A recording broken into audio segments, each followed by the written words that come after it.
வணக்கம் மக்களே, welcome to Guha cooking and gardening. இன்றைக்கி பார்க்க போகிறது வந்து மீன் அமிலம் வந்து போடுறது கிடையாது, போட்டதை வடிகட்டுறது தான் நான் எடுத்திருக்கேன். ஸோ அப்பா போடும்போது நாங்கள் ஊரில் இல்லை, நான் எங்கள் ஊரில் இருந்தோம்.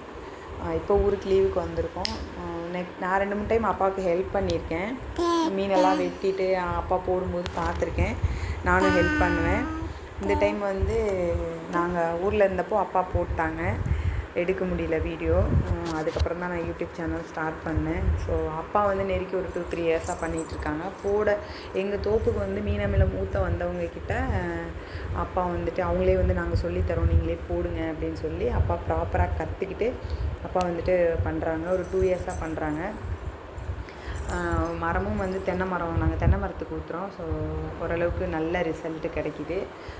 உரம் வைக்காமல் குப்பையும் இதுவும் மட்டும்தான் ஆர்கானிக்காக பண்ணணும் அப்படின்றதுக்காக பண்ணிகிட்ருக்காங்க. எனக்கு 2 பாட்டில் கொடுத்தாங்க. அந்த பாட்டில் என்னோடய செடிக்கெல்லாம் ஊற்றுறதுக்காக. நாங்களும் என் ஹஸ்பண்ட் வீட்லேயும் நாங்கள் விவசாயம் தென்னந்தோப்பு வச்சுருக்கோம். ஸோ அதுக்குன்னு நாங்கள் ட்ரை பண்ணல, வெளியில் தான் வாங்கி ஊற்றிட்டுருக்கோம், வீட்டிலையே ட்ரை பண்ணல. இன்னும் ட்ரை பண்ணணும் கண்டிப்பாக. இது அமிலம் வேணும் அப்படின்றவங்க வந்து கமெண்ட் பண்ணுங்கள். அதே நேரத்தில் அமிலம் போடுற வீடியோ வேணும் அப்படின்றவங்களும் கமெண்ட் பண்ணுங்கள். சப்ஸ்கிரைப் பண்ணுங்கள். தேங்க்யூ.